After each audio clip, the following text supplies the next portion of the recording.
နော်တို့ဟာဘယ်လူမျိုးကိုမှမုံပြီးမှကျွန်တော်တို့ရဲ့လွယ်မဲ့မှုကိုကျွန်တော်တို့လုပ်ချင်တာမဟုတ်ဘူးကျွန်တော်တို့ကိုရိုးအချင်းချင်းရှိဖို့ကိုရိုးအချင်းချင်းကိုလိုကိုလုပ်ဖို့ဆိုတဲ့လုပ်ငန်းစဉ်လမ်းစဉ်တွေရှာမှပြီးမှလုပ်တာပဲရှိတယ်ဟုတ်ကဲ့ဒီခုနကဘုံမီပြောသွားတာပေါ့လေဆိုရရဲ့ဒီဖွဲ့စည်းပုံပြင်ရေးကြိုးဆိုတယ်ပေါ့ဘုံမီဒီလိုပြောပြနေဒီဘုံမီတို့တက်ဖွဲ့ရပြောရေးဆိုခွင့်ရှိသူကမီဒီယာတွေမှာဖြေတဲ့အခါမှာဆိုတော့အစိုးရပေါ့သူပြင်တော်ဆန်းစုကြည်ကိုဝေဖန်တာတော်လေးတွေ့ရတဲ့အခါကျတော့ဒီဘုံမီတို့ဒီအေအနေနဲ့ဒီအစိုးရပေါ်ဘယ်လောက်များယုံကြည်မှုရှိလဲခင်ဗျအစိုးရပေါ်ကျွန်တော်တို့သူတို့လှုပ်လာတဲ့အလုပ်ပေါ်မှာပဲကျွန်တော်စကားပြောပါလိမ့်မယ်အခုဖွဲ့စည်းပုံကိုပြောင်းလဲဖို့အတွက်ဖွဲ့စည်းပုံကိုပြင်ဖို့အတွက်အစိုးရကစိုက်ပြင်းပြီးလှုပ်လာတယ်အဲ့ဒါကိုတော့ကျွန်တော်တို့ကြိုဆိုတယ်အဲ့လိုမျိုးကိုကြွေးကြော်ခဲ့တဲ့လေအစိုးရဖြစ်လာတာပဲ NLD ဆိုတော့အဲ့ဒီတော့ကကျွန်တော်တို့ထောက်ခံခဲ့တယ်မလုပ်တဲ့ချိန်မှာတော့ကျွန်တော်တို့မထောက်ခံဘူးဒီနေ့အဲ့ဒီလမ်းကြောင်းကိုတိုက်ပြည်တစ်ခုလုံးနဲ့အကောင့်ဖက်လမ်းကြောင်းကို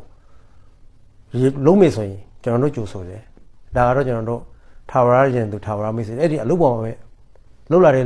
အကောင့်တွေပေါ်တဲ့လုပ်ငန်းစဉ်ပေါ်တော့မှာပဲကျွန်တော်တို့ကကောင်းဤမကောင်းဤဆိုတာကျွန်တော်တို့ပြောတာဖြစ်ပါတယ်အဓိကရခိုင်ပြည်နယ်ဖွံ့ဖြိုးတိုးတက်စေခြင်းဖို့အတွက်ဒါတိုက်ပွဲဝင်နေလို့ပြောတယ်ပေါ့လက်ရှိမှာကျတော့ဒီတိုက်ပွဲတွေကြောင့်ရခိုင်ပြည်နယ်ဖွံ့ဖြိုးရေးလုပ်ငန်းတွေကတော်တော်လေးပျက်စီးသွားတဲ့ခါကျတော့ဒီတိုက်ပွဲတွေကဒီဖွံ့ဖြိုးရေးလုပ်ငန်းတွေကိုထိခိုက်သွားမှာရောအေးအနေနဲ့မစိုးရိမ်ဘူးလားခင်ဗျတိုက်ပွဲဖြစ်မှာကိုကျွန်တော်တို့လူမပြောနဲ့တရိတ်ဆန်တော်ကစိုးရိမ်ပါတယ်ဘာဖြစ်လို့ဒီတိုက်ပွဲဖြစ်ရတယ်ဆိုတော့ကျွန်တော်တို့အဖြေကိုတော့ကျွန်တော်တို့အရင်အမြစ်ကိုတော့ကျွန်တော်တို့စဉ်းစားဖို့လိုပါလိမ့်မယ်တိုက်ပွဲဘာဖြစ်လို့ဖြစ်ရလဲလက်ရှိအမှန်တရားတစ်ခုကိုညှင့်ကွယ်မှုဖုံးကွယ်ဖို့ကြိုးစားတဲ့တော့ကျွန်တော်ဒီတိုက်ပွဲတွေဖြစ်ရတာလို့ဖြစ်တယ်ဆိုတာဥပမာအနေနဲ့ပြောမယ်ဆိုရင်ရခိုင်တပ်မတော်ကရခိုင်ပြည်မှာအရှိရှာခွင့်မပေးဘူးရှာလို့မရဘူးဆိုတဲ့အနေအထားအပေါ်မှာကျွန်တော်တို့ဒါဘယ်သူမှလက်မခံနိုင်တဲ့အချင်းတွေပါဒီနေ့ KNU ကိုကရင်ပြည်မှာအရှိမချမ်းတဲ့လို့ပြောရင်ရနိုင်ပါမလား KIA ကိုကရှင်ပြည်မှာအရှိမချမ်းတဲ့လို့ပြောရင်ရနိုင်ပါမလားဒါဆိုရင်ဘာဖြစ်လို့ကျွန်တော်တို့ရခိုင်တပ်မတော်ကရခိုင်ပြည်မှာအရှိချမ်းနေတာကိုအရှိမချမ်းတဲ့လို့ပြောရဆိုတော့ဒါကတော်တော်ခက်ခဲပါလိမ့်မယ်ညီချင်းကရင်ကိုရှေ့ဆက်ဖို့အတွက်ဟုတ်ကဲ့ပုံမေးခင်ဗျအခုရခိုင်ပြည်နယ်မှာဗောလေစီမံကိန်းတွေထဲမှာတရုတ်ကစီမံကိန်းတွေတော်တော်များရှိတယ်အရေးလဲကြီးတဲ့စီမံကိန်းတွေရှိတဲ့ခါကျတော့အဲ့ဒီစီမံကိန်းတွေပေါ်မှာအေးအနေနဲ့ဘယ်လိုသဘောထားရှိလဲခင်ဗျကျွန်တော်တို့ကတော့ဒီနေ့ကျွန်တော်တို့လက်ရှိကျွန်တော်နိုင်ငံရေးပါတီတွေကျွန်တော်တို့အရေးဖက်အဖွဲ့အစည်းတွေဆိုပြီးကျွန်တော်တို့ဒီရက်တင်နေကြတာရှိတယ်ပြောနေကြတာရှိတယ်ဆိုတော့ကျွန်တော်တို့ဒီနေ့မြန်မာနိုင်ငံမှာကျွန်တော်တို့ရခိုင်ပြည်နယ်မှာလုံနေတဲ့ကလရဘစီမံကိန်းပဲဖြစ်ဖြစ်ရွှေကက်စီမံကိန်းပဲဖြစ်ဖြစ်ကျွန်တော်တို့ဒီအချိန်မှာဘာမှပြောလို့မရသေးသလိုပြောဖို့တွေလည်းစောသေးတယ်ဆိုတော့ကျွန်တော်တို့ဒီလွတ်တော်ကိုကျွန်တော်တို့ရောက်လာတဲ့အချိန်တွေအစိုးရနဲ့အတူတူထိုင်ပြီးမှသဘောဝိုင်းမှာနေကျွန်တော်တို့ဆွေးနွေးခွင့်ရတဲ့အချိန်တွေတိုက်ပွဲမရှိတဲ့အချိန်တွေတစ်ဖက်နဲ့တစ်ဖက်ယုံကြည်မှုနားလည်မှုတွေရတဲ့အချိန်မှာဒါတွေကိုကျွန်တော်တို့အားလုံးကောင်းကျိုးအတွက်ဒါကောင်းဤဒါမကောင်းဤဆိုတာတော့ကျွန်တော်တို့ဆွေးနွေးမှာဖြစ်ပါတယ်အဲ့ဒါတော့ကျွန်တော်တို့မှာမုံဝါဒလက်ရှိပြီးသားဖြစ်ပါတယ်ဒီနေ့ပြောဖို့တော့စောပါသေးတယ်ဟုတ်ကဲ့အခုဒီ AA နဲ့ပတ်သက်ပြီးတော့တချို့ကဝေဖန်ကြတာရှိတယ်ဗောလေဒီ KIA ရဲ့အဖွဲ့အစည်းတစ်ခုလိုမျိုးဝေဖန်ပြောဆိုတာရှိတဲ့အခါကျတော့ AA အနေနဲ့ကိုလှုပ်ဆောင်မဲ့လုပ်ငန်းတွေကိုဆုံးဖြတ်ချက်ချတဲ့အခါမှာဘယ်လောက်များလွတ်လပ်ချနိုင်နေပြီလဲခင်ဗျဘယ်လောက်များလွတ်ဆိုတာကကျွန်တော်တို့ရခိုင်တိုင်းမတော်ရဲ့စီမံခန့်ခွဲမှုအားလုံးကိုရခိုင်တပ်မတော်ကပဲစီမံခန့်ခွဲတာဖြစ်တယ်ကျွန်တော်တို့ဘယ်နေရာမှာတိုက်ပွဲတိုက်မယ်ဆိုတာကအစဘယ်နေရာမှာရေးဖို့ဘယ်လောက်ထားမယ်ဆိုတာကအစဘယ်အဖွဲ့အစည်းကမှလည်းကျွန်တော်တို့စီမံခွင့်ခဲ့တာလည်းမရှိဘူးအကြံပေးတာတော့မရှိဘူးကျွန်တော်တို့မှလည်းကျွန်တော်တို့စီမံခန့်ခွဲမှုကိုကျွန်တော်တို့ဒီလောက်တာဝန်မယူနိုင်ဘူးဆိုရင်ကျွန်တော်တို့ဒီလောက်ထိမျှော်မှန်းရှာတာမထားပါဘူးအဲ့ဒါကြောင့်ကျွန်တော်တို့ KIA မှာကျွန်တော်တို့စစ်တပ်နဲ့တက်တယ်ကျွန်တော်တချင်လုံးကလည်းပြောဟုတ်ပါတယ်ဆိုအားလုံးသောအဖွဲ့အစည်းမဟုတ်ရင်တော့တော်များများအဖွဲ့အစည်းတွေအဲ့လိုအဖွဲ့ကြီးတွေစီမှာတင်တက်ပြီးမှကြီးပေါ်သွားတာရှိပါတယ်ဆိုတော့အဲ့ဒီအဖွဲ့အစည်းတွေကိုဘာမှမပြောဘဲနဲ့ကျွန်တော်တို့ရခိုင်တခုတွေကိုမှဒီလိုပြောလာတယ်ဆိုတော့ဒါကလုံးဝတဘာဝအမှန်တရားတစ်ခုကိုညှင်းကွေနေတာအမှန်တရားတစ်ခုကိုဖုံးကွယ်နေတာဖြစ်တဲ့အတွက်ဒါမျိုးတွေမလို့သိမ့်ဘူးဒါအဲ့ဒီလိုအရှိခံတွေကိုထပ်ပြီးမပြောသိမ့်ဘူး ဒါအမုန်းတရားကိုပေါ်စေတယ်အမုန်းတရားကိုပေါ်ရင်ကျွန်တော်တို့ပဋိပက္ခကိုဥတည်စေတယ်အတွက်အမေတရားတစ်ခုပေါ်မှာအခြေခံပြီးကျွန်တော်တို့ပြောဆိုလို့တယ်ဆွေးနွေးစီလိုပါတယ် ဟုတ်ကဲ့ဒီရခိုင်တပ်မတော်ဆိုရင်ပေါ့လေနှစ်ပေါင်းအချိန်တိုအတွင်းမှာပဲတော်လေးအင်အားကြီးလာတယ်ဆိုပြီးဒါလေးလာသူတွေကပြောကြတဲ့အခါကျတော့ဘာကြောင့်ဒီရခိုင်တိုင်းရင်းသူတိုင်းရင်းသားတွေကရခိုင်တပ်မတော်တွေကိုဝင်လာကြတာလဲဘာကြောင့်ဒီလိုအချိန်တိုအတွင်းမှာအင်အားကြီးထွားမှုဖြစ်လာရလဲခင်ဗျ ကျွန်တော်တို့ဗြိတိရှလက်အောက်ကိုမြန်မာတနိုင်ငံလုံးရောက်တော့ကဘူရှော့ဦးဆိုင်ဦးဆောင်တဲ့ရေးဖော်သုံးကြီးကပြန်ဝင်လာတဲ့အချိန်မှာကိုလိုနီအဖြစ်ကလွတ်မြောက်ဖို့အတွက်မြန်မာတနိုင်ငံလုံးလှင်းနေလျအောင်မြင်းဆောင်မကြံ BIA ဥဆောင်မှုနောက်မှာပါခဲ့တယ်။ဘာဖြစ်လို့လဲလွတ်လပ်မှုကိုလိုရှင်လို့ကိုလိုနီလက်အောက်ကနေလွတ်မြောက်ရှင်လို့ကိုလိုနီဘဝကလွတ်မြောက်ရှင်လို့အဲ့လိုမျိုးတွေ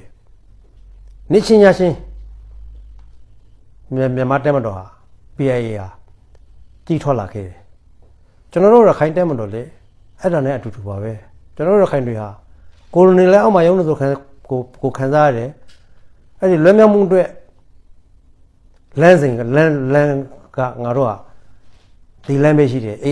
ULA ကနေဥဆောင်မှုပေးနိုင်တယ်ဥဆောင်မှုပေးနိုင်လိမ့်မယ်လို့ယုံကြည်မျှော်လင့်လာတဲ့အတွက်လုံးလေးလုံးပြနိုင်တဲ့အတွက်ကျွန်တော်တို့အင်အားကြီးထွက်လာတာဖြစ်တယ်အဓိကတော့လွတ်မြောက်လို့မူကြောင်းအင်အားကြီးထွက်လာတာဖြစ်တယ်လို့ပြောလိုပါတယ်ဟုတ်ကဲ့အခုဒီရခိုင်တပ်မတော်ရဲ့စီယုံလှုပ်ရှားမှုတွေကိုတချို့လေးလာသူတွေကဝေဖန်တာပေါ့လေလူမျိုးရေးကိုအခြေခံပြီးစီယုံလှုပ်ဆောင်တယ်ဆိုတာမျိုးဝေဖန်တယ်မြန်မာနိုင်ငံမှာကျတော့သူကအားလုံးကဖြန့်ကျဲနေထိုင်ကြတာပေါ့လေမြန်မာနိုင်ငံသားချင်းတွေတချို့ကကျတော့လည်းအဲ့လိုမျိုးအဲ့ဒီလိုလှုပ်ဆောင်မှုကနေဒီပဋိပက္ခဖြစ်လာမှာကိုစိုးရိမ်မှုတွေရှိတယ်ပေါ့ဘုံမီတို့အနေနဲ့ရောအဲ့လိုမျိုးပဋိပက္ခမဖြစ်နိုင်ဘူးမဖြစ်ဖို့ဆောင်ရွက်ထားတာတွေများရှိလာတော့ကျွန်တော်တို့ဟာဘယ်လူမျိုးကိုမှမုံပြီးမှကျွန်တော်တို့ရဲ့လွတ်မြောက်မှုကိုကျွန်တော်တို့လုပ်ချင်တာမဟုတ်ဘူးကျွန်တော်တို့ကိုရိုးအချင်းချင်းရှိဖို့ကိုရိုးအချင်းချင်းကိုလုပ်ကိုလုပ်ဖို့ဆိုတဲ့လုပ်ငန်းစဉ်လမ်းစဉ်တွေရှားမှပြီးမှလုပ်တာပဲရှိတယ်ကျွန်တော်တို့ဘေးဘာသာကိုမုံပြီးမှငါတို့လွတ်မြောက်မယ်ဘေးလူမျိုးကိုမုံပြီးမှငါတို့လွတ်မြောက်မယ်ဆိုတဲ့မူဝါဒလမ်းစဉ်ကျွန်တော်တို့မရှိပါဘူးကျွန်တော်တို့လွတ်မြောက်ဖို့အတွက်ကျွန်တော်တို့အချင်းချင်းရှိရမယ်ကျွန်တော်တို့အချင်းချင်းလှုပ်လှုပ်ရမယ်ဆိုတဲ့အလုပ်တွေပဲလုပ်တယ်အပြော့တွေပဲပြောပါတယ်ဟုတ်ကဲ့အခုဒီငင်းချိုင်းလုပ်ငန်းစဉ်မှာတရုတ်ကပေါင်ရမှုကတော်တော်လေးကြီးလာတယ်ဗောလေအခုကျွန်တော်တို့မြင်တွေ့နေရတာတွေရောကြားနေရတာရောနောက် KIA ကိုလည်းတရုတ်က NCA ထိုးဖို့ဆိုတာမျိုးပြောဆိုလာတာဖိအားပေးလာမျိုးတွေရှိတဲ့အခါကျတော့တကယ်လို့တရုတ်ကနေမှ AA ကို NCA ထိုးပါလို့ညွှန်ကြားလာရော AA အနေနဲ့ဘယ်လိုဆုံးဖြတ်မှာလဲခင်ဗျကျွန်တော်တို့မှလည်းကျွန်တော်တို့ရဲ့ရက်တိချက်ကိုတခုခုသောဖိအားတို့တွန်းအားတို့ကပေးဖို့တော့ခက်ပါလိမ့်မယ်ကျွန်တော်တို့မှလည်းကျွန်တော်တို့လုတ်ဖို့ကြိုက်ဖက်မဟာမိတ်အဖွဲ့အစည်းတွေရှိပါတယ်ဆိုတော့ကျွန်တော်တို့ရဲ့အနာဂတ်အတွက်